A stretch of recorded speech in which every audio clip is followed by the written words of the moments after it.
Nous voici encore dans l'exhortation biblique. Cette fois-ci, nous sommes en Ésaïe chapitre 33, le verset 1. La Bible déclare: Malheur à toi qui ravage et qui n'a pas été ravagé, qui pille et dont on n'a pas encore pillé. Quand tu auras fini de ravager, tu seras ravagé. Quand tu auras achevé de piller, on te pillera.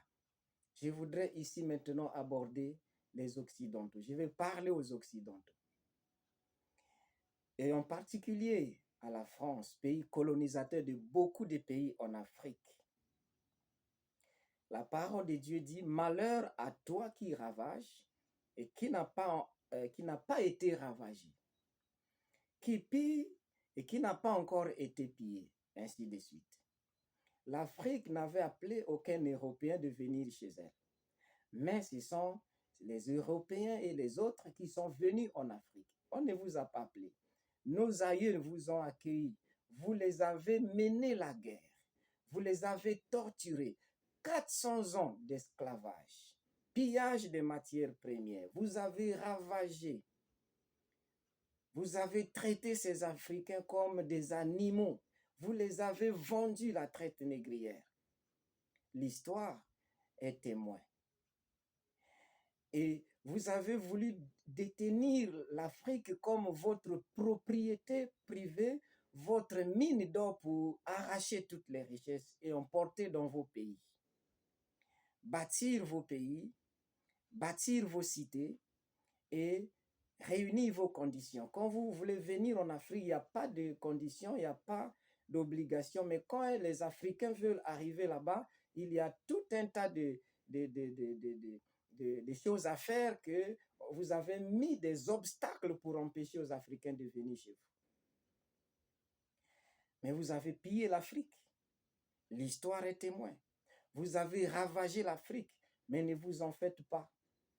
La Bible a dit ici qu'il y a une justice du ciel. Toi qui as pillé, qui n'a pas encore été pillé, sache qu'après avoir pillé, on te pillera. Après avoir ravagé, on te ravagera. Et l'heure de l'Afrique arrive. L'heure de l'Afrique arrive. Vous les Occidentaux, vous serez pillés, vous serez ravagés, vous serez dans la confusion. La justice de Dieu va arriver. La Bible dit: on ne se moque pas de Dieu. C'est qu'un homme aura semé, il le moissonnera. Aujourd'hui, l'Afrique se réveille. Et je voudrais dire félicitations aux 3 pays du Sahel, à leurs chefs d'État. Voilà des dignes fils d'Afrique qui veulent une vraie décolonisation. La décolonisation, chers Africains, qu'on nous a enseigné à l'école, n'était pas une vraie décolonisation.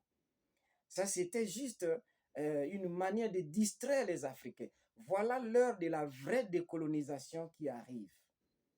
Et elle a commencé dans les pays du Sahel. Et je voudrais exhorter le peuple du Sahel à ne pas trahir leur chef d'État, mais à les protéger, parce que nous savons que ces hommes sont toujours capables de tout. C'est eux qui ont tué tant de chefs d'État africains. Nous ne sommes pas contre eux, mais nous savons ce qu'ils ont fait contre nous. Depuis l'époque coloniale, même les missionnaires qui sont venus nous enseigner la Bible d'une manière tordue pour leurs intérêts. Ils ont fait tant du mal à l'Afrique. L'heure de l'Afrique arrive. Et je voudrais exhorter aussi le peuple africain de ne plus se laisser distraire d'une manière ou d'une autre.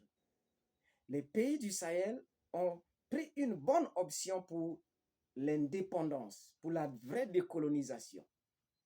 Et je pense que les autres chefs d'État devraient suivre le modèle des pays du Sahel. Même si on doit souffrir, mieux vaut de souffrir, comme le disait Sékou Touré, qu'il préférait la liberté dans la pauvreté que la richesse dans l'esclavage. Il est temps maintenant que le peuple africain se réveille et compte sur lui-même et pas sur les autres pour se développer. Et vous, les Occidentaux, vous savez, à une époque, Dieu a parlé au prophète Jérémie quand le peuple de Dieu était désobéissant à son égard. Et il est arrivé que Dieu a utilisé un roi païen, le roi de Babylone, Nebuchadnezzar. Il a utilisé ce roi. Il dit, je l'utiliserai. Il a appelé mon serviteur. Je le ferai venir contre vous pour détruire votre pays parce que vous avez été désobéissants. Dieu est capable de susciter même celui qui ne le connaît pas, même un tyran. Dieu est capable de l'utiliser quand il faut établir la justice et l'égalité. C'est pourquoi aujourd'hui nous avons des hommes comme Poutine qui s'est levé de l'autre côté et qui soutient les Africains.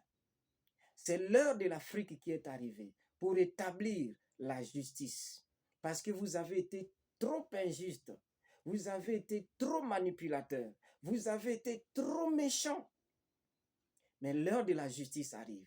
Alors laissez les Africains faire leur propre chemin. Laissez les Africains tranquilles. Vous avez formé des guerres, vous avez suscité des choses négatives en Afrique. Vous savez ce que vous avez fait. Vous avez tant tué en Afrique à travers des vaccins, à travers des guerres, à travers beaucoup de manigances que vous avez organisées. Mais sachez-le que le temps de l'Afrique arrive. Dieu n'est pas injuste. Votre tour va arriver. C'est qu'un homme aura semé, il le moissonnera. Et vous, vous le moissonnerez. Vous le moissonnerez certainement.